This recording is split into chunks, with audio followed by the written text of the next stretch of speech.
Hello everyone, আসসালামু আলাইকুম সকলকে। তোমাদের সবাইকে আমাদের নতুন একটা সলভ লেকচারে স্বাগতম। তো আজকে হচ্ছে ভাইয়া আমাদের যে 24 ব্যাচের ইঞ্জিনিয়ারিং অ্যাডমিশন চলমান আছে, হ্যাঁ, উদ্ভাসের যে প্রোগ্রামটা, সেটার মধ্যে C1 ডেইলি প্রশ্নটা আমরা আজকে সলভ করে ফেলবো। সো আমার কাছে ভাইয়া ফার্মগেটের যে ব্রাঞ্চের প্রশ্নটাই ছিল, সো এটা আমি সলভ করে দিচ্ছি। তোমাদের কাছে যদি অন্য কোনো ব্রাঞ্চের প্রশ্ন থাকে আমাকে দিবে, ইনশাল্লাহ আমি সলভ করে দেওয়ার চেষ্টা করব। তো আমরা শুরু করি। আচ্ছা, তো চলো আমরা প্রথম প্রশ্নটা দেখি, কোয়েশ্চেন নাম্বার 2। তোমরা জানো প্রথম প্রশ্নটা হচ্ছে মূল্যায়নের প্রশ্ন হয়, তাই না? তো আমরা হচ্ছে 2 থেকে শুরু করব। দেখো এই প্রশ্নে কি বলা হয়েছে, যে নিচের কোনটি অবস্থান্তর মৌল। এখন আমাকে বলো তো, অবস্থান্তর মৌল আসলে কারা? আমরা কিন্তু জানি যে ডেফিনেশনটা হচ্ছে এরকম: যে সকল ডি ব্লক মৌলের অন্তত একটি সুস্থিত আয়নের ইলেকট্রন বিন্যাসে যদি আমরা ডি অরবিটালটা আংশিকভাবে পূর্ণ পাই, হ্যাঁ, তাহলে ডি অরবিটাল যেখানে আংশিকভাবে পূর্ণ থাকবে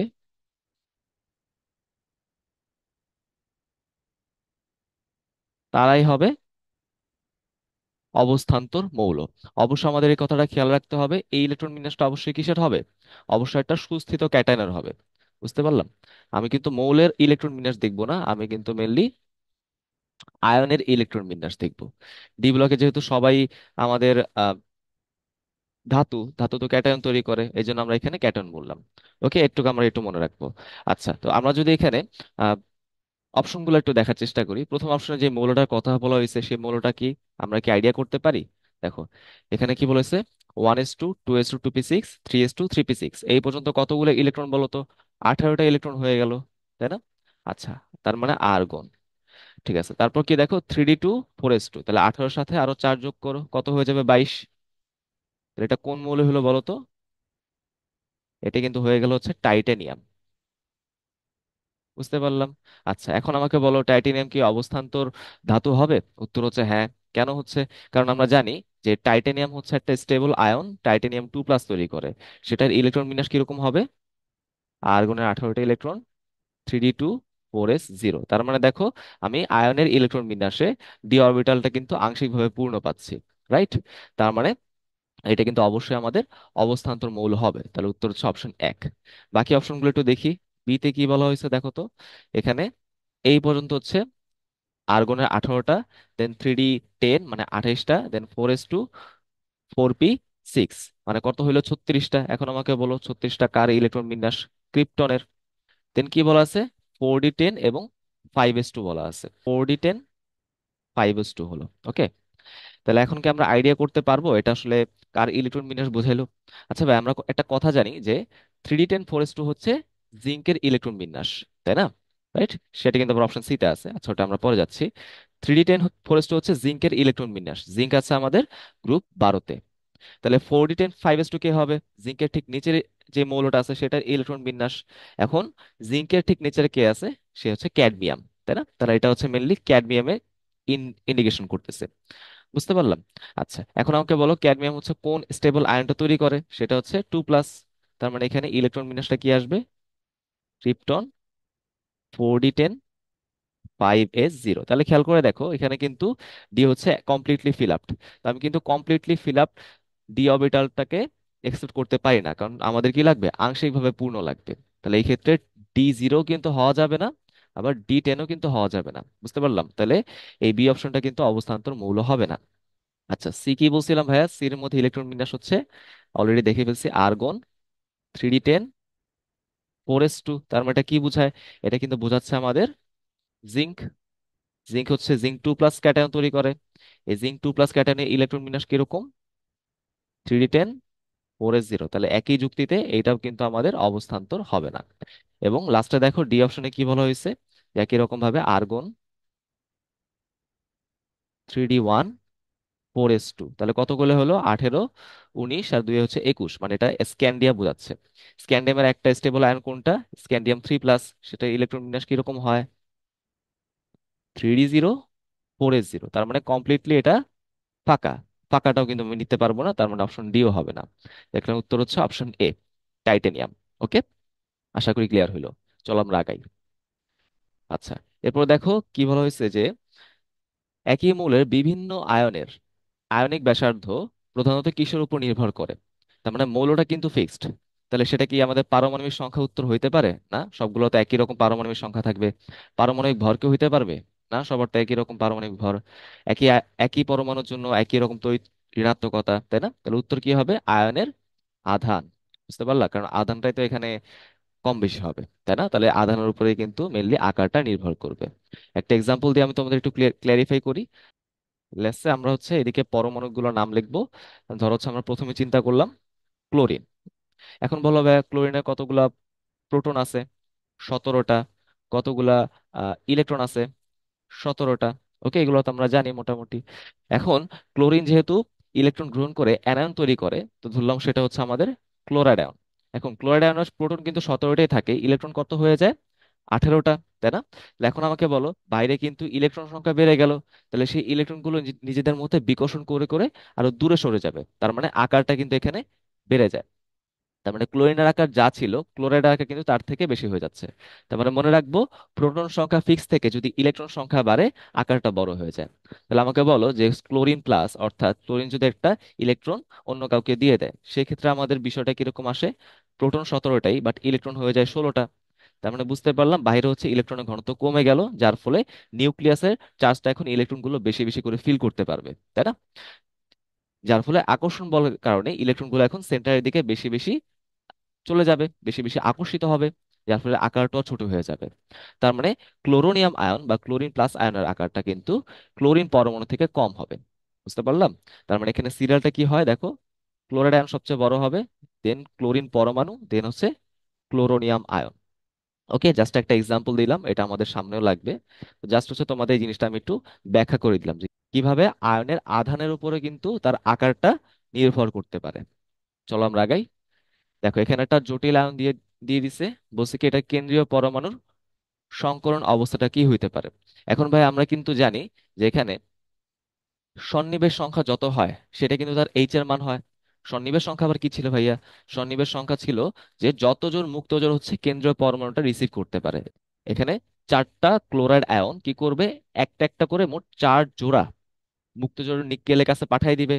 তাহলে বলো, এই ক্ষেত্রে নিকেল 2+ যে আয়নটা আছে, তার এইচ এর মান কত আসবে? 4। আচ্ছা, এখন আমরা এটা পড়া নিশ্চয়ই শিখছি। আমাদের হচ্ছে কোশ্চেন ব্যাংক সলভ ক্লাসে যে এইচ এর মান যদি 4 আসে, সেটা কি ধরনের সংকরণ বুঝাবে? sp3ও বুঝাইতে পারে, আবার sp2d ও বুঝাইতে পারে, অথবা dsp2 কিন্তু বুঝাইতে পারে। রাইট, এগুলো কিন্তু আমরা শিখছি। এখন বিষয় হচ্ছে আসলে এই তিনটার মধ্যে কোনটা হবে, তাই না? আমার তো অপশনে দেখো sp3ও আছে, আবার sp2d ও আছে, তাই না? তাহলে এখন আমাদের কি করতে হবে? ইলেকট্রন বিন্যাস করে দেখতে হবে। তো আমি যদি এই আয়নটার কথা একটু চিন্তা করে দেখি, নিকেল Cl4 2-। আচ্ছা, আমাকে বলতে পারবা কি এখানে নিকেলের চার্জ কত? আমি কিন্তু একবার বলে ফেলছি, এখানে নিকেলের চার্জটা হচ্ছে 2+ হয়। কিভাবে হয় আমি তোমাদের যদি একটু আহ, বের করে দেখাই। দেখো ক্লোরিন এখানে হচ্ছে আয়ন হিসেবে থাকে, ক্লোরাইড আয়ন। সো -1 করে 4টা কত হয়ে যাবে?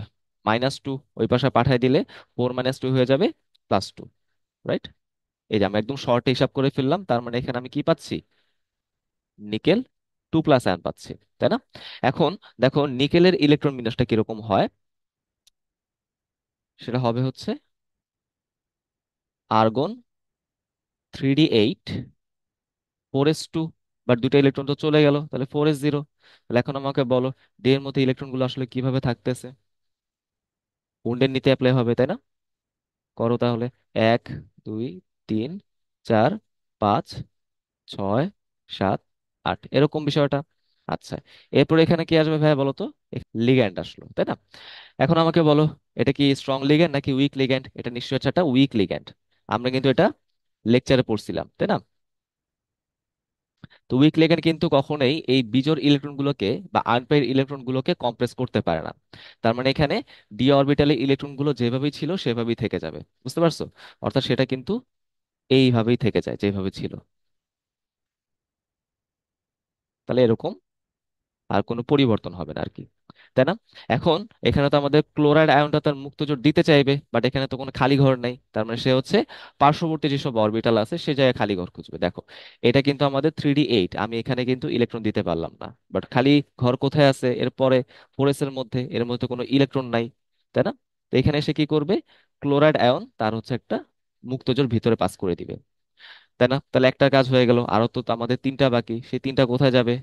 4p এর মধ্যে যাবে, রাইট? তাহলে 4p এর মধ্যে তিনটা ঘর আছে, সুন্দর মতো তিনটা ঘরে তিনটা মুক্তজোড় চলে আসবে। বুঝতে পারলাম। তাহলে আমাকে বলো তো এটা কি ধরনের সংকরণ হবে?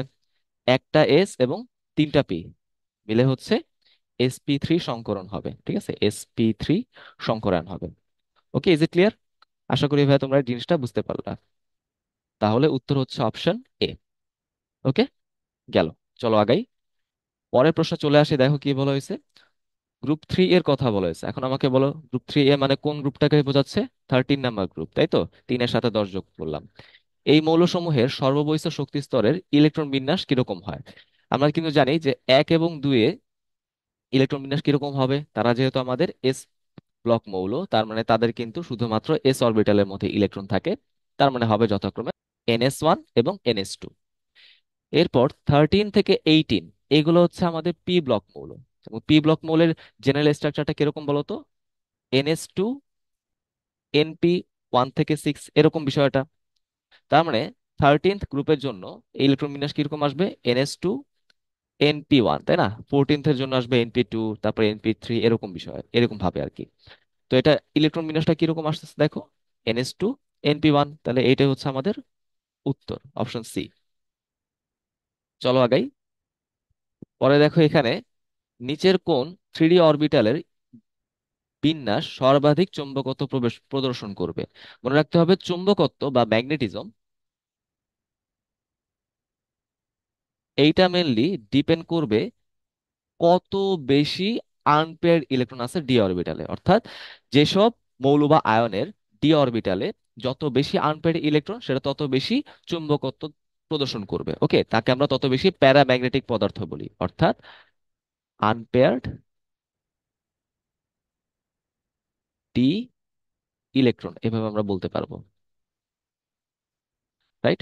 আচ্ছা, তাহলে খেয়াল করে দেখো এখানে প্রথম অপশনে যে 5টা ডি অরবিটালের কথা বলা আছে, এর মধ্যে প্রথম 3টা হচ্ছে যুগ্ম অবস্থা আছে, বা বাকি 2টা হচ্ছে আনপেয়ার্ড। তাহলে এখানে 2টা গেল, তাই তো?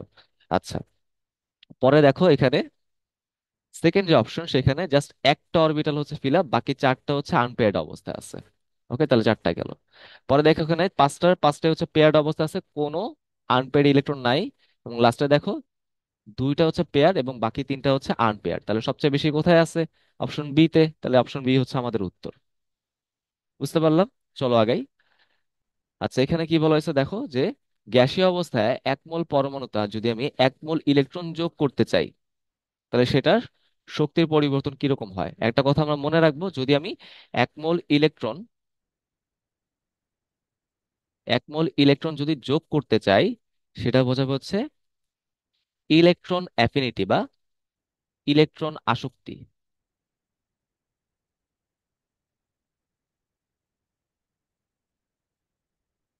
আর যদি আমি 1 মোল ইলেকট্রন বের করে দিতে চাই, ঠিক আছে, বের করে দিতে চাই, তাহলে কি হবে? সেটাকে আমরা বলি হচ্ছে আয়োনাইজেশন এনার্জি বা আয়নীকরণ শক্তি, বা আয়নীকরণ বিভব বলা যেতে পারে, আয়নীকরণ শক্তি, রাইট? এরকম বিষয়টা যেহেতু বলছে এখানে যোগ করতে হবে, তার মানে এখানে প্রথম কথাটাই জানতে চাওয়া হয়েছে, ইলেকট্রন আসক্তি। 1 মোল যোগ করলে প্রথম ইলেকট্রন আসক্তি, 2 মোল যোগ করলে দ্বিতীয় ইলেকট্রন আসক্তি, এন্ড সো অন। আচ্ছা, তাহলে এখানে উত্তর হচ্ছে অপশন এ। আশা করি ভাই তোমরা জিনিসটা বুঝতে পারলা। চলো তাহলে আমরা আগাই। আচ্ছা, এখানে দেখো কি বলা হয়েছে, যে বেরিলিয়ামের প্রথম আয়নীকরণ শক্তি বোরন অপেক্ষা বেশি কেন? দেখো, পর্যায়ভিত্তিক সম্পর্ক অনুযায়ী কি হওয়া উচিত ছিল? বেরিলিয়াম তো আমাদের বামে আছে, বোরন আছে ডানে, তাহলে বাম থেকে ডানে গেলে কিন্তু আয়নীকরণ শক্তির মানটা বৃদ্ধি পাওয়ার কথা। তার মানে যুক্তি মতে কিন্তু বেরিলিয়ামের মানটা কম আসার কথা বোরন থেকে। বাট হয় কি, হয় কিন্তু উল্টা, হয় বেরিলিয়াম বেশি আসে এবং বোরনটা কম আসে। এইটা হচ্ছে বাস্তবে হচ্ছে, এটা ব্যতিক্রম পাচ্ছি, তাই না? কেন এরকম হচ্ছে? উত্তর হচ্ছে ইলেকট্রন বিন্যাস। তুমি যদি এখানে বেরিলিয়ামের ইলেকট্রন বিন্যাসটা দেখতে চাও, তাহলে এটা কিরকম আসে? 1s2 2s2, right? আর বোরনের জন্য কিরকম আসবে? 1s2 2s2 2p1। একটু খেয়াল করে দেখো ভাইয়া, আমি যদি বেরিলিয়াম থেকে ইলেকট্রন বের করতে চাই, আয়নীকরণ শক্তি মানে কি বলো তো ভাইয়া? ইলেকট্রন বের করে ক্যাটায়নে কনভার্ট করতে হবে। সো বেরিলিয়াম থেকে যদি আমি ইলেকট্রন বের করতে চাই, আমাকে কিন্তু এই এস থেকে বের করতে হবে। এস এর মধ্যে অলরেডি জোড়বদ্ধ অবস্থা আছে, জোড়া ভাঙা কি ইজি হবে? না। বাট তুমি দেখো বোরন থেকে ইলেকট্রন বের করা ইজি কেন? কারণ দেখো পি তে কিন্তু একটা ইলেকট্রন অলরেডি আনপেয়ার্ড অবস্থায় আছে। এখন বোরন দেখবে আমি যদি এই পি থেকে ইলেকট্রন বের করে দেই, তাহলে আমি হচ্ছে সুন্দর মতো এরকম 1:2 কাঠামো পেয়ে যাব, সেটা হচ্ছে বেশি স্টেবল। এই জন্য সে খুব ইজিলি এই ইলেকট্রনটা বের করে দিতে চাইবে, রাইট? যেখান থেকে যত সহজে ইলেকট্রন বের করা যায় তার মানটা তত কম হয়। বুঝতে পারছো? তাহলে এখান থেকে আমরা কি বুঝতে পারলাম? বুঝতে পারলাম বোরনের মানটা বেশি আসার কথা ছিল বাট হচ্ছে কম। ওকে, তাহলে এখানে কারণটা হচ্ছে মেনলি বেরিলিয়ামের বহিস্থ স্তরের ইলেকট্রন বিন্যাসের স্থিতিশীলতা, তাই তো? 1:2 স্ট্রাকচারটা। ওকে, তাহলে চলো আমরা আগাই। পরবর্তীতে কি বলেছে দেখো, এখানে আমাদের বেশ কিছু মৌলের নাম দেওয়া আছে: beryllium, magnesium, calcium, strontium, barium, radium. এটা কোন গ্রুপের মৌল বলো তো? এরা হচ্ছে গ্রুপ 2 এর মৌল। ওকে, আচ্ছা, এই মৌলসমূহের পর্যায় সারণীতে কোন গ্রুপের অন্তর্ভুক্ত অলরেডি আমরা পড়লাম, তারা হচ্ছে গ্রুপ 2 এর অন্তর্ভুক্ত। তো গ্রুপ 2 কে আমরা কি বলতে পারি? এটাকে আমরা বলতে পারি হচ্ছে 2A, তাই তো? রাইট। আচ্ছা, তার মানে এখানে অপশন বি, অপশন সি এগুলা বাদ। দেন কি বলছে, এরা কি ধরনের অক্সাইড তৈরি করে? এই গ্রুপ 2A বা গ্রুপ 2 তে যেসব মৌল থাকে তাদেরকে আমরা কি বলতাম? তাদেরকে কিন্তু আমরা বলতাম হচ্ছে মৃৎ ক্ষার ধাতু, তাই তো? মৃৎ ক্ষার ধাতু। কেন, তোমাদের কি মনে আছে কেন এরকম নামকরণ করা হয়েছে? তোমাদের কি মনে আছে কিনা? এই সমস্ত ধাতুকে আমরা মাটি থেকে পাইতাম, তাই মৃৎ, এবং পানির সাথে মিশাইলে তীব্র ক্ষার তৈরি হইতো, তাই ক্ষার। ওকে, আচ্ছা, তাহলে বুঝতেই পারতেছি। তাহলে এদেরকে যদি আমি পানির সাথে মিশানোর পর ক্ষারীয় দ্রবণ তৈরি হয়, তাহলে এদের অক্সাইডটা কিরকম হবে? নিশ্চয়ই ক্ষারীয় প্রকৃতির হবে। অর্থাৎ এদের অক্সাইডটা হবে ক্ষারীয় অক্সাইড।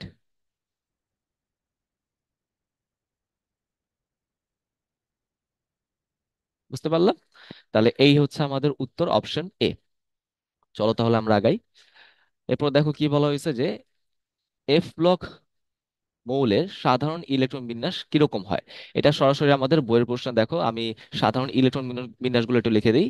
এস ব্লকের কিরকম হবে? NS, একটা থেকে দুইটা ইলেকট্রন, তাই না? একটা থাকলে গ্রুপ 1, দুইটা থাকলে গ্রুপ 2, এগুলো আমরা জানি। পের জন্য কিরকম হয়? NS ফিল আপ থাকবে, কিন্তু NP তে একটা থেকে 6টা যে কোনো সংখ্যক ইলেকট্রন থাকতে পারে। একটা থাকলে 13 নাম্বার গ্রুপ, দুইটা থাকলে 14 number group, and so on. D এর জন্য কি হয়? আমরা দেখবো হচ্ছে বাইরের এস এবং তার আগের ডি। বাইরের এসে একটা থেকে দুইটা ইলেকট্রন থাকতে পারবে, এবং ডি এর মধ্যে কিন্তু আমাদের একটা থেকে 10টা যে কোনো সংখ্যক ইলেকট্রন থাকতে পারে। আর এফ এর ক্ষেত্রে একটু ভাইয়া জিনিসটা একটু অন্যরকম হয়। কেন? কারণ এফ এর মধ্যে কিন্তু আমাদের ওই প্রচলিত যেসব ইলেকট্রন বিন্যাসের নিয়ম আছে সেগুলো বেশিরভাগই প্রযোজ্য হয় না। বুঝতে পারছো? সো এটা যে ইলেকট্রন বিন্যাসটা, সেটা আমাদের একটু মনে রাখতে হবে। কিরকম হয়? আমি বাইরের শেলে কি দেখবো? NS দেখবো, এই NS-টা ফিল আপ থাকবে। তার আগের শেলে কি থাকবে? N-1D। এই ডি এর মধ্যে হয় কোনো ইলেকট্রন থাকবে না, অথবা একটা, সর্বোচ্চ হলে দুইটা ইলেকট্রন থাকতে পারবে। তার আগের শেলের, মানে N-2 শেলের এফ অরবিটালে যে কোনো সংখ্যক ইলেকট্রন থাকতে পারে। সেটা হইতে পারে 1 থেকে 14, যে কোনো সংখ্যক। ওকে, তাহলে এই হচ্ছে ভাই আমাদের এফ ব্লকের সাধারণ ইলেকট্রন বিন্যাস। আশা করি তোমরা বুঝতে পারছো। আচ্ছা, তাহলে দেখো এটা কার সাথে মিললো? এটা মিললো হচ্ছে অপশন বি এর সাথে। ওকে, তাহলে চলো আমরা আগাই। কি বলা হয়েছে যে কোন গ্রুপের মৌলসমূহকে আমরা চ্যালকোজেন বলতেছি, তাই না? আচ্ছা, তাহলে এই যে অপর নামগুলো, সেই অপর নামগুলো আমি একটু বলে দিই। গ্রুপ 1 এর মৌলগুলোকে আমরা বলি হচ্ছে ক্ষার ধাতু, কারণ তারা পানির সাথে বিক্রিয়ায় তীব্র ক্ষার তৈরি করে। গ্রুপ 2 এর মৌলগুলোকে আমরা বলবো হচ্ছে মৃৎ ক্ষার ধাতু। ব্যাখ্যা কিন্তু আমরা অলরেডি পড়ে ফেলছি, তাই না? মাটি থেকে পাওয়া যাবে। তো গ্রুপ 13 আর 14-এ স্পেশাল কোনো নাম নাই। গ্রুপ 15-কে আমরা বলি হচ্ছে নিকটোজেন। নিকটোজেন মানে হচ্ছে শ্বাসরোধকারী, তাই না? রাইট। আচ্ছা, গ্রুপ 16 এদেরকে আমরা বলবো হচ্ছে চ্যালকোজেন, কারণ এরা আকরিক তৈরি করে। গ্রুপ 17 যারা, তাদেরকে আমরা বলি হচ্ছে হ্যালোজেন।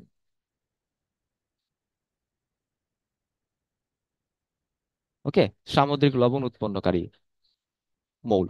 আর গ্রুপ 18 যারা, তাদেরকে আমরা বলি হচ্ছে অভিজাত গ্যাস বা নিষ্ক্রিয় গ্যাস বা নোবল গ্যাস, অনেক কিছুই বলা যাইতে পারে, নিষ্ক্রিয় গ্যাস। ওকে, তাহলে এখানে মেনলি গ্রুপ 16-এর কথা জানতে চাওয়া হয়েছে, তাহলে আমাদের গ্রুপ 16-কে আমরা বলবো হচ্ছে চ্যালকোজেন। ওকে, তাহলে উত্তর হচ্ছে অপশন সি। চলো তাহলে আগাই। দেখো, নিচের কোনটিকে আমরা কেরোসিনের মধ্যে সংরক্ষণ করতে পারি? ঠিক আছে, এখন কেরোসিন কি? কেরোসিন হচ্ছে একটা নিষ্ক্রিয় হাইড্রোকার্বন যৌগ। বুঝতে পারছো? অর্থাৎ যেসব যৌগ হচ্ছে এক্সট্রিমলি রিঅ্যাক্টিভ, অনেক বেশি সক্রিয়, সহজেই বিক্রিয়া করে ফেলে, তাদেরকে আমরা এরকম নিষ্ক্রিয় মাধ্যমে সংরক্ষণ করতে পারি। ঠিক আছে, তার মানে আমি এখানে বলতে পারি কাদেরকে করব, যারা হচ্ছে অত্যধিক মাত্রায় সক্রিয় মৌল বা সক্রিয় যৌগ। এরকম কে কে আছে? এরকম হচ্ছে সোডিয়াম এবং পটাশিয়াম, এই দুইটা ধাতু আছে। বুঝতে পারছো? এই জন্য এদেরকে আমরা কোথায় কোথায় সংরক্ষণ করতে পারি? নিষ্ক্রিয় মাধ্যম।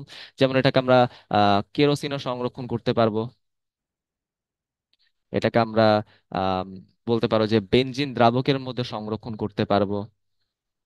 তারপর ধরো এটাকে আমরা হচ্ছে তেলের বিভিন্ন দ্রবণে আমরা সংরক্ষণ করতে পারি। ওকে, সো এই হচ্ছে আমাদের এই প্রশ্নটার উত্তর। সোডিয়াম বা পটাশিয়াম যেটাই থাকবে সেটাই আমাদের উত্তর হবে। তাহলে উত্তর হচ্ছে এইটা, অপশন এ। চলো আগাই। কি বলা হচ্ছে দেখো, একটা রিয়াকশন দিছে এবং এটার উৎপাদগুলোকে বের করতে বলা হয়েছে। খেয়াল করে দেখো, এখানে কিন্তু ক্লোরিন গ্যাসের কথা বলা হয়েছে। তো মনে রাখতে হবে ভাইয়া যে হ্যালোজেন গুলোর মধ্যে ফ্লোরিন গ্যাস এবং ক্লোরিন গ্যাস, এই দুটো গ্যাস কি করে জানো? কক্ষ তাপমাত্রায় অসামঞ্জস্যতা বিক্রিয়া দিবে। ঠিক আছে, অসামঞ্জস্যতা বিক্রিয়া দিবে। এখন এই বিক্রিয়া বলতে আসলে কি বুঝাইলো? অসামঞ্জস্যতা কথাটার মানে কি? মানে হচ্ছে সে একই সাথে জারিতও হবে, আবার বিজারিত হবে, তাই না? তুমি একটু খেয়াল করে দেখো ক্লোরিনের কথা। ক্লোরিনের দুইটা পরমাণু আছে না এখানে? এখানে কিন্তু দুইটা পরমাণু আছে। তো এর মধ্যে একটা পরমাণু হয় জারিত, রাইট? আরেকটা পরমাণু হবে বিজারিত। এরকম বিষয়টা। যেমন ধরো এই রিয়াকশনের ক্ষেত্রে কি হবে, একটু খেয়াল করে দেখি যে সোডিয়াম হাইড্রোক্সাইড এর সাথে যখন আমরা ক্লোরিন গ্যাসের বিক্রিয়া দিব, এখান থেকে তৈরি হবে প্রথমে সোডিয়াম ক্লোরাইড, দেন হচ্ছে আমাদের সোডিয়াম ক্লোরাইট, এই যেগুলোর নাম হচ্ছে সোডিয়াম ক্লোরাইট, এবং লাস্ট হচ্ছে পানি তৈরি হবে, রাইট? একটু খেয়াল করে দেখে ভাইয়া, এখানে ক্লোরিন গ্যাসের যে জারণ মান বা জারণ সংখ্যা সেটা হচ্ছে 0। আর সোডিয়াম ক্লোরাইডের মধ্যে ক্লোরিনের জারণ মান হচ্ছে -1, ক্লোরাইড আয়ন। আর সোডিয়াম ক্লোরাইটের মধ্যে ক্লোরিনের জারণ মান হচ্ছে কত আসবে চিন্তা করো, +1। আর এটা হচ্ছে আমাদের -2, তাহলে এটা আসবে হচ্ছে +1। তার মানে বুঝতেই পারতেছি 0 থেকে -1 জারণ সংখ্যা কমে গেল মানে কি এখানে কি হচ্ছে? বিজারণ হচ্ছে। আবার 0 থেকে +1 জারণ সংখ্যা বেড়ে গেল মানে কি এখানে কি হচ্ছে? জারণ হচ্ছে।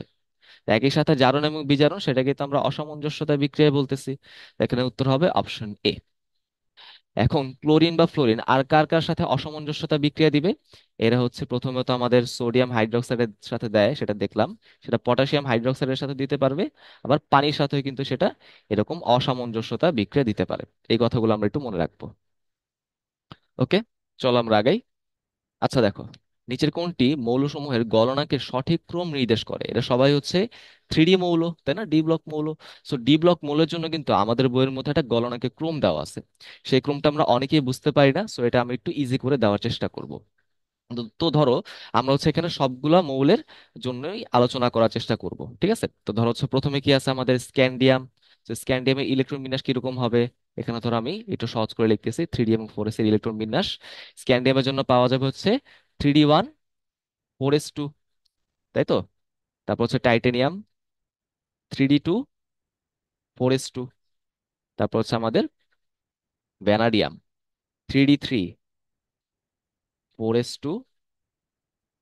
তারপর হচ্ছে ক্রোমিয়াম, ব্যতিক্রম তাই তো, 3D5 এবং 4s1। তারপর হচ্ছে ম্যাঙ্গানিজ, এটা আবার স্বাভাবিক, 1 2, 3D5 4s2 তারপর হচ্ছে আয়রন, এখানে কি আসে বলো তো দেখি, 3D6 এবং 4s2। তারপর হচ্ছে cobalt, 3D7 4s2, nickel 3d8, 4s2,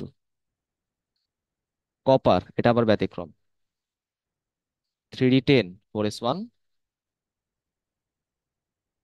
এবং লাস্টে হচ্ছে জিঙ্ক। এটা কিরকম হয়? এটা আবার স্বাভাবিক 3d10, 4s2। ওকে, তাহলে এই পুরো জিনিসটা দেখলাম। এবার একটু খেয়াল করে দেখি ভাইয়া, মনে রাখবো যে থ্রিডি মৌলের গলনাঙ্ক অলওয়েজ তাদের ডি অরবিটালের আনপেয়ার্ড ইলেকট্রনের উপর ডিপেন্ড করে। তাহলে আমি বলে দিই, এটা মেনলি কিসের উপর ডিপেন্ড করে? মেল্টিং পয়েন্টটা মেনলি ডিপেন্ড করবে হচ্ছে আনপেয়ার্ড ইলেকট্রনের উপর। কিরকম ভাবে ডিপেন্ড করে? যত বেশি আনপেয়ার্ড ইলেকট্রন তত বেশি মেল্টিং পয়েন্ট, তার মানে এটা সমানুপাতিক হবে আনপেয়ার্ড বা অযুগ্ম ডি ইলেকট্রনের উপর। ওকে, বুঝতে পারলাম।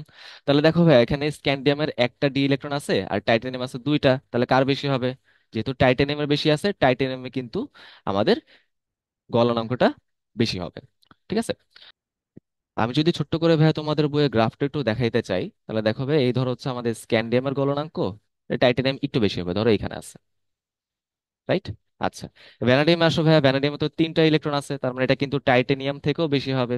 তো দিলাম আমি টাইটানিয়াম থেকেও বেশি, ধরো এখানে, রাইট? এক্সাক্ট মান তো বা জানা সম্ভব না, আমরা জাস্ট এটা তুলনা করতে পারি। এক্সাক্ট মান তো জানা সম্ভব না, জাস্ট এখানে আমরা তার তুলনা করতে পারি। আচ্ছা, যাই হোক। এবার আসো ভাইয়া, ক্রোমিয়ামে তো আমাদের পাঁচটা ইলেকট্রন আছে আনপেয়ার্ড, তাহলে এটার মান তো অনেক বেশি হওয়ার কথা ছিল, তাই না? বাট এখানে একটু খেয়াল করে দেখো তো, কি আছে? ইলেকট্রন বিন্যাসের স্টেবিলিটি আছে, তাই না? স্থিতিশীলতা আছে। থ্রিডি অরবিটালটা অর্ধপূর্ণ, ফোরেস্টও অর্ধপূর্ণ। তো এই স্টেবিলিটির জন্য তার গলনাঙ্কের মানটা বৃদ্ধি পাওয়ার বদলে একটু কমে যায়। বুঝতে পারছো? অল্প একটু কমে যায়। মানে ভ্যানাডিয়াম থেকে তো এটা বেশি হওয়ার কথা ছিল, বাট ভ্যানাডিয়াম থেকে অল্প একটু কম হয়। ধরো এই যে আমাদের ক্রোমিয়ামের মানটা। বুঝতে পারলাম। আচ্ছা, ম্যাঙ্গানিজে কি হচ্ছে? ম্যাঙ্গানিজ তো আবার নর্মাল বিষয়টা, এখানে দেখো আমাদের পাঁচটা ইলেকট্রন আছে, তাই না? তার মানে মনে হতে পারে ভাই এটা তো আবার সবার থেকে বেশি হওয়া উচিত, যেহেতু আমরা বললাম পাঁচটা ইলেকট্রন। বাট এখানে একটু খেয়াল করে দেখো, এখানে আমাদের কি আছে? এই ইলেকট্রন বিন্যাসের মধ্যে থ্রিডি অর্ধপূর্ণ এবং ফোর এস হচ্ছে পূর্ণ অবস্থা, এটা কিন্তু আরো বেশি স্টেবল। মনে রাখতে হবে যে স্টেবিলিটির কাঠামোটা কিরকম। অর্ধপূর্ণ অর্ধপূর্ণ চাইতে অর্ধপূর্ণ পূর্ণ হচ্ছে বেশি স্টেবল, তার চাইতে পূর্ণ পূর্ণ আরো বেশি স্টেবল। বুঝতে পারলাম কি? রাইট? তাহলে দেখো, ক্রোমিয়াম ছিল অর্ধপূর্ণ অর্ধপূর্ণ, ঠিক আছে, হাফ ফিল্ড হাফ ফিল্ড। তার চাইতে ম্যাঙ্গানিজ কিন্তু বেশি স্টেবল, কারণ এটা তো অর্ধপূর্ণ পূর্ণ আছে, তাই না? তাহলে এটার গলনাঙ্ক কিন্তু ক্রোমিয়াম থেকে অনেক কমে যাবে, আর অনেক কমে যাবে, ইভেন এগুলো বাকি সবার থেকে কমে যায়। ধরো এই মানটা হচ্ছে এখানে চলে আসে ম্যাঙ্গানিজ। ওকে, তাহলে আমরা বুঝতে পারলাম ম্যাঙ্গানিজের মানটা কিন্তু অনেক কমে যাচ্ছে, তাই না? আচ্ছা, যাই হোক, সমস্যা নেই।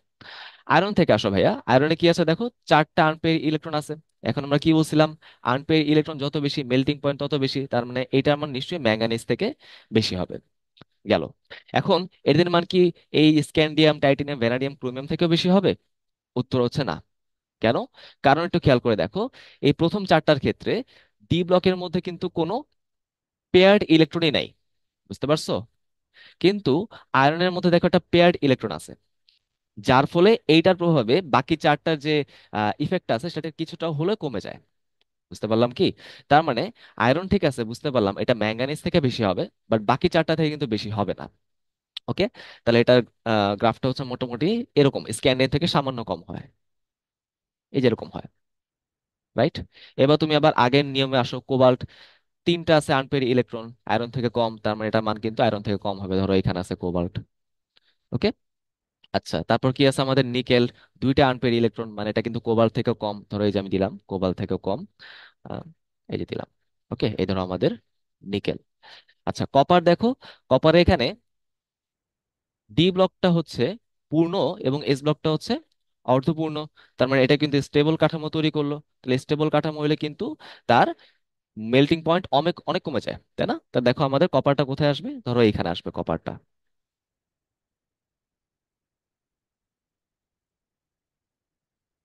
ধরো এইখানে এই বরাবর কোনো একটা জায়গায় আসবে কপারটা। এবং লাস্টে দেখো জিঙ্ক, জিঙ্কের মধ্যে সবচেয়ে বেশি স্টেবিলিটি থাকবে, কারণ সেটার মধ্যে কিরকম ইলেকট্রন বিন্যাস? পূর্ণ পূর্ণ। আমরা কিন্তু দেখছিলাম ভাইয়া, সবচেয়ে বেশি স্টেবিলিটি কার থেকে? যেটা হচ্ছে থ্রি ডি এবং ফোর এস দুইটাই হচ্ছে পূর্ণ থাকবে। বুঝতে পারলাম। তাহলে ওর গলনাঙ্কটা হচ্ছে সবার চেয়ে কম হয়ে যাবে, একদম নিচে হয়ে যাবে, এই যে জায়গা হয়ে যাবে। ওকে, বুঝতে পারলাম। তাহলে এই গ্রাফটা আশা করি তোমরা এখন কিছুটা হইলেও বুঝতে পারছো? হ্যাঁ, আমি আবার বলি এক্সাক্ট মান কিন্তু জানা সম্ভব না, জাস্ট আমরা এখানে একটা তুলনা করে মানগুলোকে বের করে আনতে পারি। বুঝতে পারলাম? তো এরকম ভাবে একটা গ্রাফ দেখবা তোমাদের বইয়ে দেওয়া আছে। সো এই গ্রাফটা আমি একটু ছোট্ট করে এক্সপ্লেন করে দেওয়ার চেষ্টা করলাম। ওকে, আশা করি বুঝতে পারলাম। আচ্ছা, এখন আমাদের কি কি মৌল এখানে দেওয়া আছে দেখো। আমাদের দেওয়া আছে হচ্ছে ভ্যানাডিয়াম, আয়রন, কোবাল্ট, নিকেল, আর হচ্ছে জিঙ্ক। ওকে, তুমি যদি এখান থেকে দেখে আসো, ভ্যানাডিয়াম সবার উপরে, তার মানে তার গলনাঙ্ক হচ্ছে সবচেয়ে বেশি, তিনটে আনপেড ইলেকট্রন, তাই না? ভ্যানাডিয়াম সবচেয়ে বেশি, রাইট? তারপর হচ্ছে আয়রন,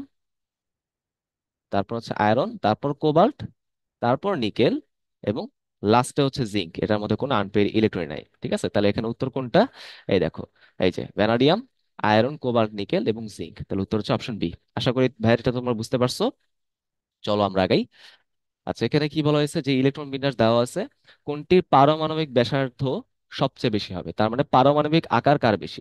একটু খেয়াল করে দেখো ভাই, এখানে যতগুলা মৌলের কথা বলা আছে সবাই কিন্তু আমাদের দ্বিতীয় পর্যায়ের মৌল, তাই না? দ্বিতীয় পর্যায়ের মৌল। এখন একই পর্যায়ে আমি যত বাম থেকে ডানে যাব, ততই কি হবে, আকারটা ছোট হইতে থাকবে, তাই না? কারণ কার্যকর নিউক্লিয়ার চার্জ বাড়তে থাকে, এক্সট্রা করে কোনো শেল যুক্ত হয় না, তাই তো আকার ছোট হয়। তাহলে আমি এখানে দেখবো সবার বামে কে আছে, তাহলে তার আকার সবচেয়ে বড়, তাই না? ডান দিকে যেতে থাকলে তো ছোট হয়। তাহলে এখন খেয়াল করে দেখো, প্রথম যে অপশনটা 1s2 2s1, এটা হচ্ছে গ্রুপ ওয়ানে আছে, তাই না? রাইট। তারপর এটা দেখো 2s2 2p2, এটা হচ্ছে গ্রুপ 14 আছে। 2s2 2p1, এটা হচ্ছে আমাদের গ্রুপ 13 আছে। এবং 1s2 2s2, এটা কোথায় আছে? গ্রুপ 2 তে আছে। সবার বামে কে থাকলো? অপশন এ, তাই না? এটা আসলে লিথিয়াম। যাই হোক, আমাদের মৌলগুলোর নাম এখানে না জানলেও চলতেছে। রাইট, তাহলে উত্তর হচ্ছে অপশন এ। পরেরটায় আসি। নিচের কোনটির চুম্বক ধর্ম হচ্ছে অত্যাধিক হবে, হ্যাঁ, সবচেয়ে বেশি হবে আর কি। তো আমরা কিন্তু এই ব্যাখ্যা অলরেডি দেখে ফেলছি, যার মধ্যে যত বেশি আনপেয়ার্ড 3D ইলেকট্রন থাকবে, সেটা তত বেশি আমাদের চুম্বক ধর্ম প্রদর্শন করবে। খেয়াল করে দেখে এখানে ইলেকট্রন বিন্যাসটা কিরকম আসে। টাইটানিয়াম 3+, এটার ইলেকট্রন বিন্যাস কি আসবে? আর্গনের 18টা ইলেকট্রন। নর্মালি ছিল ছিল এটা 3d2 4s2, তাই না? হয়ে যাবে কি এখন 3d1 4s0, তাই তো? আচ্ছা, এরপর হচ্ছে আমাদের পরেরটা, এরপরে হচ্ছে আমাদের ক্রোমিয়াম 3+। ওর জন্য নর্মালি ইলেকট্রন বিন্যাস ছিল হচ্ছে 3d5 4s1, তাই না? 3d5 4s1, তিনটা ইলেকট্রন চলে গেল, 4s0 হয়ে যাবে এবং 3d3 হয়ে যাবে, তাই তো? আচ্ছা, এরপর হচ্ছে ফেরিক, Fe3+। নর্মাল ছিল হচ্ছে 3d6 4s2। এখন তিনটা ইলেকট্রন চলে গেলে হবে হচ্ছে 3d5 4s0, রাইট? আর লাস্টে হচ্ছে ম্যাঙ্গানিজ 3+। এটা নর্মালি ছিল হচ্ছে 3d5 4s2। এখন এখানে তিনটা ইলেকট্রন চলে গেলে হবে 3d4 4s0। তুমি চিন্তা করে দেখো, টাইটানিয়াম 3+-এ একটা আনপেয়ার ইলেকট্রন, ক্রোমিয়াম 3+-এ হচ্ছে তিনটা আনপেয়ার ইলেকট্রন, ফেরিকে হচ্ছে পাঁচটা আনপেয়ার ইলেকট্রন, এবং ম্যাঙ্গানিজে হচ্ছে চারটা আনপেয়ার ইলেকট্রন। তাহলে সবচেয়ে বেশি কোথায় আছে? নিশ্চয়ই আমাদের ফেরিকের মধ্যে আছে, তাই না? Fe3+-এর মধ্যে আছে, তাই না? তার মানে ফেরিকের মধ্যে আছে। তার মানে এটাই হচ্ছে আমাদের উত্তর, অপশন সি। বুঝতে পারলাম? চলো আগাই। নিচের কোনটি প্রশম অক্সাইড? তো তোমাদের কনসেপ্ট বুকের মধ্যে দেখবা যে 9 ধরনের অক্সাইডের কথা বলা আছে, তার মধ্যে অম্লীয় অক্সাইড, ক্ষারীয় অক্সাইড, নিরপেক্ষ বা প্রশম অক্সাইড এবং উভধর্মী অক্সাইড। এই কয়েকটা অক্সাইড যদি তুমি পড়ে রাখো, তাহলে তোমার এক্সামের জন্য ভালো। তো নিরপেক্ষ বা প্রশম যে অক্সাইড গুলো আছে, সেটা আমরা একটা নিমোনিক দিয়ে, একটা ছন্দ দিয়ে মনে রাখতে পারবো। ওকে, চারটাই দেওয়া আছে, আমরা চারটাই পড়বো। এই ছন্দটা হচ্ছে এরকম যে, কোনো পানি নাই। ওকে, আচ্ছা। কো দিয়ে হচ্ছে কার্বন মনোক্সাইড, CO। নো দিয়ে হচ্ছে নাইট্রিক অক্সাইড। পানি দিয়ে তো পানি, H2O। এবং নাই দিয়ে হচ্ছে নাইট্রাস অক্সাইড। রাইট, এরকম বিষয়টা। তাহলে দেখো কি আছে অপশনের মধ্যে, কার্বন মনোক্সাইড আছে। তাহলে এটাই উত্তর। বাকি চারটে একটু দেখি। অ্যালুমিনিয়াম অক্সাইড হচ্ছে উভধর্মী অক্সাইড, তাই না? নর্মালি কি হয়, ধাতব অক্সাইড গুলো হয় ক্ষারধর্মী, বাট ব্যতিক্রম হচ্ছে বেরিলিয়াম এবং অ্যালুমিনিয়াম। আরো কিছু ব্যতিক্রম আছে, বাট এইগুলো হচ্ছে পি ব্লক থেকে ইম্পর্টেন্ট ব্যতিক্রম। বেরিলিয়াম অক্সাইড এবং হচ্ছে অ্যালুমিনিয়াম অক্সাইড। N2O4, এটাও কিন্তু অম্লীয় হবে, অ্যাসিডিক। এবং N2O3, এটাও কিন্তু আমাদের অম্লীয় হবে, অ্যাসিডিক। তো নাইট্রোজেনের যে 5টা অক্সাইড থাকে তার মধ্যে এই দুইটা অক্সাইড, নাইট্রিক অক্সাইড এবং নাইট্রাস অক্সাইড, তারা হচ্ছে নিরপেক্ষ। আর বাকি 3টা অক্সাইড হচ্ছে অম্লীয় বা অ্যাসিডিক। বুঝতে পারলাম? চলো আগাই। দেখো, নিয়ন কেন ক্ল্যাথরেট যৌগ গঠন করে না? তাহলে আমাদের প্রথমে জানতে হবে ভাইয়া, এখানে ক্ল্যাথরেট যৌগ বলতে আসলে কি বোঝাচ্ছে। দেখো, ক্ল্যাথরেট শব্দটাকে যদি আমরা অনুবাদ করে দেখি, তাহলে ক্ল্যাথরেট মানে হচ্ছে অবরুদ্ধ। বুঝছো? তাহলে ক্ল্যাথরেট মানে কি বললাম ভাইয়া? ক্ল্যাথরেট মানে হচ্ছে অবরুদ্ধ। তাহলে এই যৌগের অপর নাম কি হতে পারে? অবরুদ্ধ যৌগ বা অবরোধ যৌগ। তাহলে এখানে ভাই বুঝতেই পারতেছি, কিছু অণু মিলে হচ্ছে একটা অবরোধ বা একটা জালিকাকার বা একটা ক্লোজড স্পেস তৈরি করবে, এবং অপর কিছু অণু হচ্ছে সেই ক্লোজড স্পেসের মধ্যে বসে থাকবে। হ্যাঁ, এরকম বিষয়টা। যেমন ধরো, এটা কি হইতে পারে? আমরা ধরো হচ্ছে একটা কমন এক্সাম্পল যেটা হচ্ছে আমাদের এক্সামে আসে, সেটা হচ্ছে অর্থোক্রিসল। অর্থোক্রিসলের এক্সাম্পল, ঠিক আছে? এই অর্থোক্রিসল কি করবে? আমাদের হচ্ছে এরকম ভাবে একটা হাইড্রোজেন বন্ধনের মাধ্যমে একটা ক্লোজড সারফেস তৈরি করবে, একটা ক্লোজড স্পেস তৈরি করবে। তাহলে এই দেখো, এই হচ্ছে আমাদের সেই ক্রিসল যৌগটা। ক্রিসল হচ্ছে তোমার দুইটা ওইচ থাকবে মাথায়, তাই না? তাহলে এখানে ধরো একটা ওইচ, আর এখানে ধরো হচ্ছে আমাদের একটা ওইচ, রাইট? এরকম ভাবে তুমি বলতে পারো। তারপর এখানে ধরো এরকম ভাবে কি আছে আমাদের, আরেকটা অণু আছে। এখানে আমাদের কি আছে? ওইচ। আবার ধরো এখানে আমাদের আছে হচ্ছে ওইচ। ঠিক আছে, তাহলে দেখো এখানে আমাদের কি হবে? হাইড্রোজেন এবং অক্সিজেনের মাঝখানে একটা হাইড্রোজেন বন্ধন তৈরি হবে। এখানে ধরো একই রকম ভাবে আমাদের কি আছে? এখানে ধরো একই রকম ভাবে আমাদের ক্রিসল যৌগটা আছে। তাহলে এখানে ধরো আমাদের সেই OH, আর এখানে ধরো আমাদের সেই OH, তাই না? তো আমার আকার একটু সুন্দর হয় নাই ভাইয়া, তবে তবে মনে রাখতে হবে, এখানে একটা অণুর অক্সিজেন এবং অপর অণুর হাইড্রোজেনের সাথে কি হবে? হাইড্রোজেন বন্ধন তৈরি হবে, তাই না? যার ফলে কি হবে? মাঝখানে এরকম একটা ক্লোজড স্পেস তৈরি হবে, একটা অবরুদ্ধ জায়গা তৈরি হবে। যারা এরকম অবরুদ্ধ জায়গা তৈরি করে, যারা এরকম অবরুদ্ধ জায়গা তৈরি করবে, তাদেরকে আমরা কি বলবো? তাদেরকে বলা হয় হোস্ট অণু। বুঝছো? তাদেরকে আমরা বলবো হচ্ছে হোস্ট অণু। এই হোস্ট অণু দ্বারা যে ক্লোজড স্পেস তৈরি হলো, সেই ক্লোজড স্পেসের মাঝখানে যেসব মৌল বা যারাই থাকে না কেন, তাদেরকে আমরা বলেছি গেস্ট অণু। এখানে গেস্ট অণু হিসেবে কি থাকবে?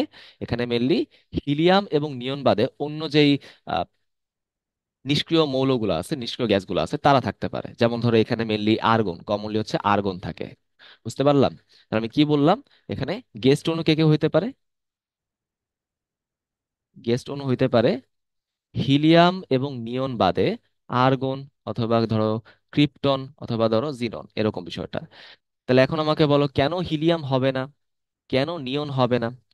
উত্তর হচ্ছে একটাই, বা ব্যাখ্যা এখানে একটাই, সেটা হচ্ছে এদের ক্ষুদ্র আকার। হ্যাঁ, এইসব পরমাণুগুলো বা এইসব হচ্ছে গ্যাসগুলো কি হয়? অনেক ছোট ছোট হয়। বুঝছো? অনেক ছোট হয়, যার ফলে এত আহ, ছোট পরমাণুকে বা এত ছোট গ্যাসকে আমরা হচ্ছে এরকম ভাবে ক্লোজ জায়গায় রাখতে পারি না। বুঝতে পারছো? তো একটু বড় আকার হওয়া লাগে, বিষয়টা হচ্ছে এরকম। ওকে, তাহলে এখানে আমাদের ব্যাখ্যা কি হবে? নিয়নের আকার খুব ছোট, এই জন্য। বুঝতে পারছো? তাহলে উত্তর হচ্ছে অপশন বি। চলো আমরা আগাই। কি বলা হচ্ছে দেখো এখানে, পারমাণবিক ব্যাসার্ধের কোন ক্রোমোজোরটি সঠিক? এখানে আমরা অলরেডি আগে আমরা দেখে ফেলছিলাম ক্লোরিনের বিষয়টা। তার মধ্যে আমরা দেখলাম কি, নেগেটিভ চার্জ যত বেশি ইলেকট্রন বিকর্ষণ করে তার আকার তত বড় হয়ে যায়। তারপর হচ্ছে পরমাণু, তারপর হচ্ছে পজিটিভ আয়ন, তাই না? এটা কিন্তু আমরা অলরেডি দেখছি। আচ্ছা, বাকিটা কি বলা হয়েছে সেখানে? আবার সেম ব্যাখ্যা, এখানে আইসো ইলেকট্রনের কথা বলা হয়েছে। তুমি যদি এখানে চিন্তা করো যে পটাশিয়াম আয়ন আর ক্লোরাইড আয়নের কথা, পটাশিয়াম আয়নের প্রোটন কয়টা বলো তো? পটাশিয়াম হচ্ছে 19টা প্রোটন। আর এখানে ইলেকট্রন কয়টা? একটা চলে গেলে থাকে 18টা। ক্লোরাইড আয়নের জন্য প্রোটন কয়টা? 17টা। একটা ইলেকট্রন এক্সট্রা অ্যাড হলে 18টা। তাহলে আইসো ইলেকট্রনিক কাঠামো তৈরি হলো। তো আইসো ইলেকট্রনিক কাঠামোর মধ্যে যার নেগেটিভ চার্জ যত বেশি, তার আকার তত বড় হয়, এবং যার পজিটিভ চার্জ যত বেশি, তার আকার তত ছোট হয়। বুঝতে পারলাম? তাহলে এখানে সিরিয়ালটা কি হবে? পটাশিয়াম আয়নের আকারটা কিন্তু ক্লোরাইড থেকে ছোট হবে, তাই না? তাহলে এখানে উত্তর হচ্ছে অপশন এ। বুঝতে পারলাম? চলো হচ্ছে আমরা লাস্ট এমসিকিউতে যাই। দেখো, এখানে বিভিন্ন অক্সাইডের কথা বলা হয়েছে, এবং এখানে বলা হয়েছে কি কোনগুলো হচ্ছে উভধর্মীয় অক্সাইড। এখন বিষয়টা হচ্ছে যে আমরা এরকম সংকেত দেখে উভধর্মী অক্সাইড ডিটারমিন করা খুবই টাফ। বুঝতে পারছো? তাও হচ্ছে আমরা একটা যুক্তি এখানে খেয়াল করতে পারি। মনে রাখবো যে আমি যেসব মৌলের পরিবর্তনশীল জারণ মান পাওয়া যাবে, ঠিক আছে, যাদের হচ্ছে পরিবর্তনশীল জারণ মান থাকে বা জারণ সংখ্যা থাকে, অর্থাৎ অক্সিডেশন নাম্বার যাদের চেঞ্জ হবে, তাদের ক্ষেত্রে এই অক্সাইডগুলোর প্রকৃতিটা আমরা একটু অনুমান করতে পারি।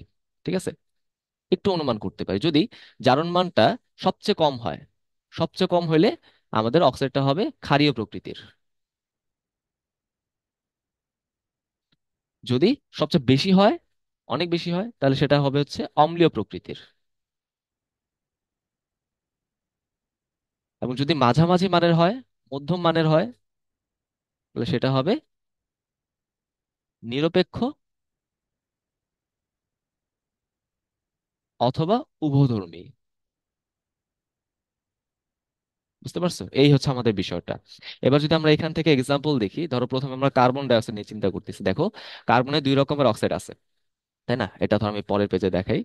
কার্বনের দুই রকমের অক্সাইড আছে, একটা হচ্ছে 2+ অবস্থার অক্সাইড কার্বন মনোক্সাইড, আর একটা হচ্ছে 4+ অবস্থার অক্সাইড, তাই না? যেটা কম সেটা কিন্তু আমাদের কখনোই অম্লীয় হইতে পারে না, সেটা হইতে পারে ক্ষারীয় অথবা নিরপেক্ষ অথবা উভধর্মী। তাহলে এই ক্ষেত্রে এটা কোনটা হয়? এটা কিন্তু নিরপেক্ষ হয়, তাই তো, বা প্রশম হয়। আর বেশিটা কি হবে? বেশিটা কিন্তু অলওয়েজ কি হবে? অম্লীয় হবে, তাই না? এরকম বিষয়টা বুঝতে পারলাম।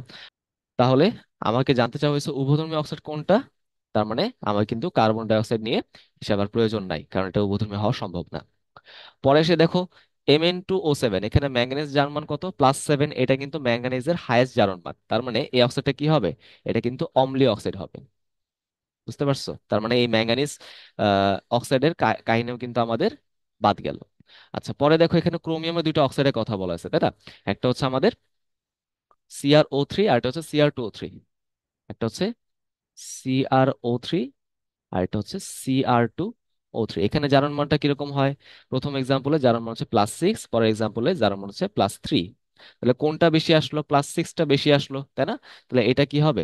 এটা হবে অম্লীয় অক্সাইড বা অ্যাসিডিক অক্সাইড। এবং যেটা কম আসলো এখানে +3, এইটা হচ্ছে আমাদের প্রশম উভধর্মী অক্সাইড। ঠিক আছে, তাহলে বুঝতে পারলাম একটা আমি পেয়ে গেলাম Cr2O3, এটা আমাদের হইলো। তাহলে Cr2O3 দেখো এখানে A B D তিনটা অপশনে আছে, তাহলে সি নাম্বারটা বাদ। পরে এখানে ভ্যানাডিয়ামের ক্ষেত্রে আসি। V2O4 এবং V2O5, তাই না? তাহলে একটু খেয়াল করে দেখি, V2O4 এ ভ্যানাডিয়াম হচ্ছে +4 তার জারণ মান, V2O5 হচ্ছে +5 তার জারণ মান, তাই না? তাহলে আমাদের যুক্তি কি বলে? আমরা জানি যেটা কম সেটা তো এরকম হয় নিরপেক্ষ উভধর্মী বা ক্ষারীয় হয়। আমরা দেখতে পারলাম এটা হচ্ছে আসলে ক্ষারীয় হবে। ওকে, এটা কিন্তু ক্ষারীয় হয়। আচ্ছা, বাট এই V2O5 এটার কিন্তু জারণ মান সর্বাধিক, বুঝছো? ভ্যানাডিয়ামে কিন্তু 5+টা কিন্তু সর্বাধিক একটা জারণ মান, তাহলে এটা কিন্তু অম্লীয় হওয়া উচিত ছিল। বাট দেখা যায় এই যে V2O5 সেটার সমযোজী প্রপার্টি V2O4 বা V2O3 থেকে বেশি, যার ফলে এইটা অম্লীয় হতে পারে না। বুঝছো? এটা কিন্তু পানিতে খুব একটা দ্রবণীয় হয় না। এটা কিরকম হয়ে যায়? এটা হয়ে যায় উভধর্মী, রাইট? তাহলে এখন অম্লীয় না হইতে পারলে উভধর্মী কেন হয়? এটা আসলে তুমি বলতে পারো এটা ছোট্ট একটা ব্যাখ্যা। বুঝতে পারছো? তো আমাদের পরিবেশে কিন্তু এরকম অনেক রকমের ব্যতিক্রম আছে, সেটা আমরা কেমিস্ট্রি নলেজ দিয়ে একটু ব্যাখ্যা করার জাস্ট চেষ্টা করি।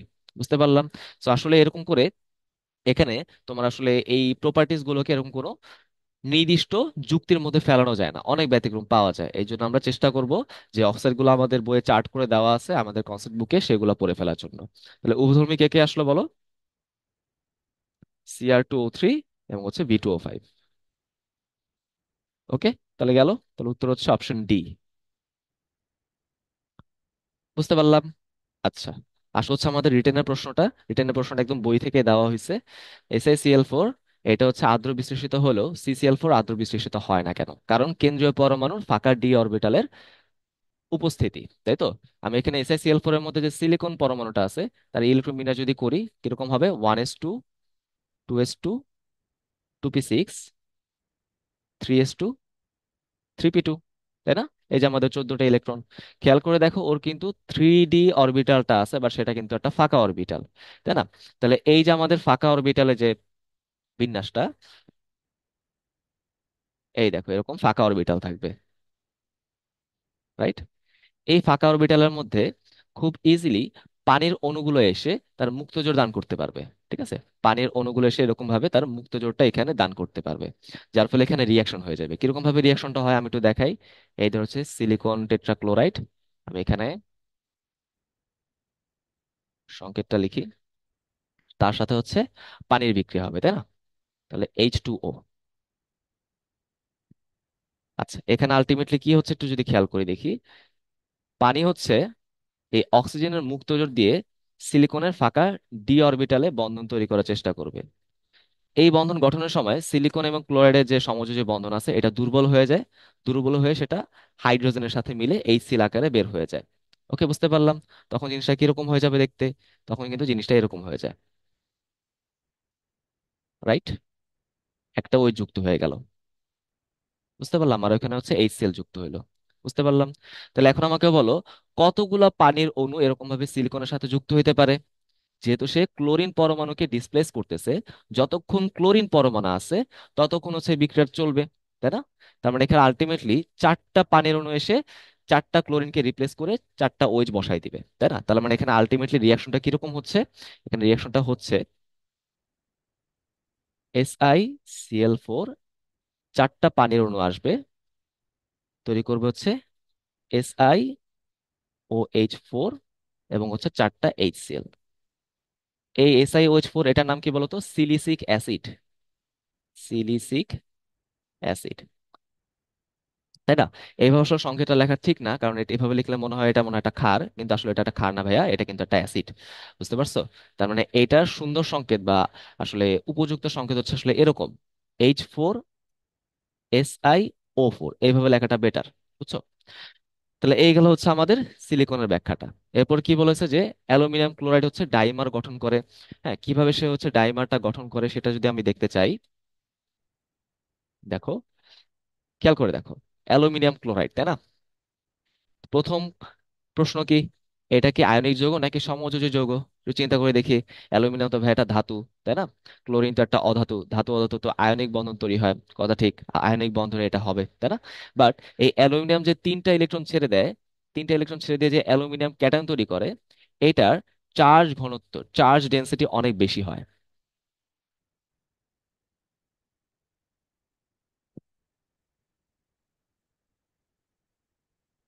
এত বেশি চার্জ ঘনত্বের জন্য সে হচ্ছে সহজে ইলেকট্রন ছাড়তে চায় না। সে কি করতে চাইবে? সে হচ্ছে অন্য কোনো অধাতুর সাথে ইলেকট্রন শেয়ারের টেন্ডেন্সি দেখায়।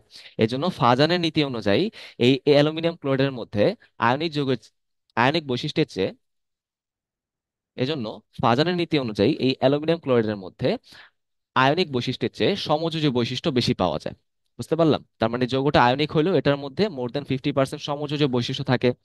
এই জন্য যখন আমরা এটার গাঠনিক সংকেতটা আঁকি তখন সেটাকে আমরা এইভাবে আঁকি, অ্যালুমিনিয়াম, ক্লোরিন, ক্লোরিন এবং ক্লোরিন। হ্যাঁ, দেখছো আমি এখানে সমযোজী বন্ধন দেখাইলাম। কেন সমযোজী হইলো বুঝছি তো? আচ্ছা, এবার আসো, এখানে কি হচ্ছে? ইলেকট্রনের শেয়ার হচ্ছে, তাই না? এখানে একটা জোড়া, এখানে একটা জোড়া, আর এখানে একটা জোড়া। মোট কতগুলো ইলেকট্রন হইলো বলো তো? 6টা। অষ্টক কি পূর্ণ হয়েছে? না, অষ্টক পূর্ণ হওয়ার জন্য আরো 2টা ইলেকট্রন দরকার, তাই তো? আরো 2টা আমাদের ইলেকট্রন দরকার। এখন এই 2টা ইলেকট্রন আমি কোত্থেকে পাবো? এই 2টা ইলেকট্রন পাবো আমরা অন্য কোনো অ্যালুমিনিয়াম ক্লোরাইড অণু থেকে, বুঝতে পারছো? সে অন্য কোনো অ্যালুমিনিয়াম ক্লোরাইডকে ধরো আমি এখানে আঁকলাম, এই অণুটা থেকে আমরা আলটিমেটলি হচ্ছে 2টা ইলেকট্রন পাবো। এখন বলতে পারো ভাই, এখান থেকে আমি কিভাবে ইলেকট্রন পাইতে পারি? যদি একটু খেয়াল করে দেখো, এখানে অবশ্যই পার্শ্বীয় পরমাণু হিসেবে কে থাকে? ক্লোরিন। এই ক্লোরিনে তো আমাদের কি আছে? মুক্তজোড় আছে না? সুন্দর মতো মুক্তজোড়টা এই অ্যালুমিনিয়ামের সাথে সন্নিবেশ বন্ধনে পার্টিসিপেট করে। একই রকম ভাবে এই অ্যালুমিনিয়াম পরমাণুতে তো আমাদের অষ্টক সংকোচন আছে, সেটা ফিল আপ করার জন্য এখান থেকে ক্লোরিন পরমাণুর মুক্তজোড়টা এখানে এসে সন্নিবেশ বন্ধন তৈরি করে। তার মানে অ্যালুমিনিয়াম ক্লোরাইডটা হচ্ছে এইভাবে তাদের অষ্টক পূরণ করে থাকে, রাইট? তার মানে 2টা অণু একসাথে 2টা সন্নিবেশ বন্ধনের মাধ্যমে ডাইমার অবস্থা থাকবে, অ্যালুমিনিয়াম ক্লোরাইড ডাইমার, বুঝতে পারলাম? তাহলে এই হচ্ছে আমাদের সেই ব্যাখ্যাটা। ঠিক আছে ভাইয়া, সো আমাদের C1 ডেইলির এই কয়েকটা প্রশ্নই ছিল। আমি চেষ্টা করছি যতটুকু বেসিক থেকে সম্ভব প্রশ্নগুলো আলোচনা করার। ওকে, অন্য কোনো ব্রাঞ্চের প্রশ্ন যদি থাকে অথবা সেকেন্ড ডেইলি বা উইকলি প্রশ্ন যদি তোমাদের কাছে থাকে আমাকে দিবা, আমি ইনশাল্লাহ সলভ করে দিব। তো সবাই ভালো থাকো। আসসালামু আলাইকুম।